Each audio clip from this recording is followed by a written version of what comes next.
உலக தமிழ் சொந்தங்கள் அனைவருக்கும் யூடியூப் நேயர்களுக்கும் எஸ்வி ராஜனின் மாலை வணக்கம்.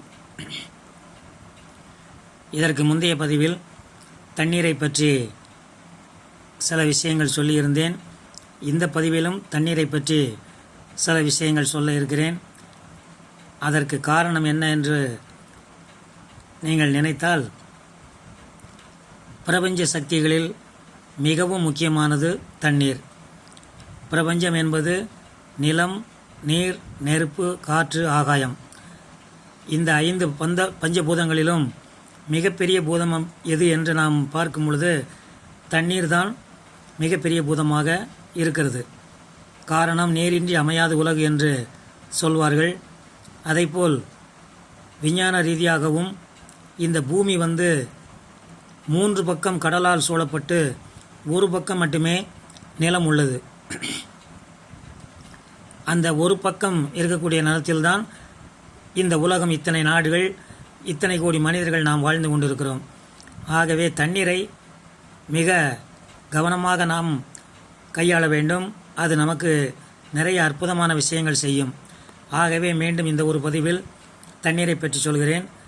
அந்த வகையில் காலையோ மதியமோ சூடான சாப்பாடு சாப்பிடும் பொழுது, சாப்பிட்டு முடித்தவுடன் சூடான தண்ணீர் குடிக்க வேண்டும் என்று சொல்லியிருந்தேன்.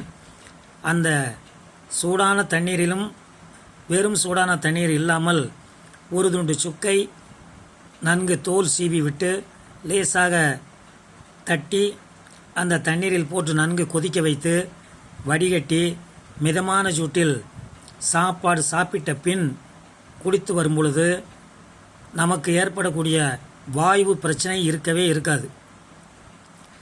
படிப்படியாக வாயு தொந்தரவுகள் அனைத்தும் குறைந்துவிடும்.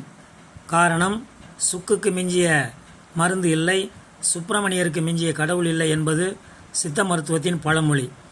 அந்த சுக்கை தண்ணீரில் போட்டு கொதிக்க வைத்து வடிகட்டி குடிக்கும் பொழுது அது சுக்கு தண்ணீர் என்று பொருள்.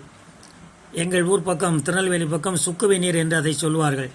அந்த சுக்கு வெந்நீரை தொடர்ந்து சாப்பிட்டு வரும் பொழுது, தண்ணீர் தாகம் எடுக்கும் பொழுதும், விக்கல் எடுக்கும் பொழுதும், சாப்பாடு சாப்பிட்ட முன்பும் சாப்பிட்ட பின்பும் இந்த தண்ணீரையே பருகி வந்தால் உடலில் வாயு பிரச்சனை சுத்தமாக படிப்படியாக குறைந்து வாயுவினால் ஏற்படக்கூடிய அனைத்து பிரச்சனைகளும் சரியாகும் என்பது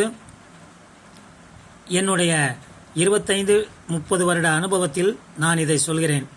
நேயர்கள் அனைவரும் இந்த தண்ணீரை பயன்படுத்தி நலமோடு வாழ வேண்டும் என்று உங்கள் எல்லோரையும் அன்போடு கேட்டுக்கொள்கிறேன். என்னுடைய சேனல் பிடித்திருந்தால், SVRJ சேனல் பிடித்திருந்தால் அதற்கு சப்ஸ்கிரைப் செய்யுங்கள், லைக் செய்யுங்கள், ஷேர் செய்யுங்கள். மீண்டும் அடுத்த வீடியோவில் சந்திக்கிறேன். நன்றி, வணக்கம்.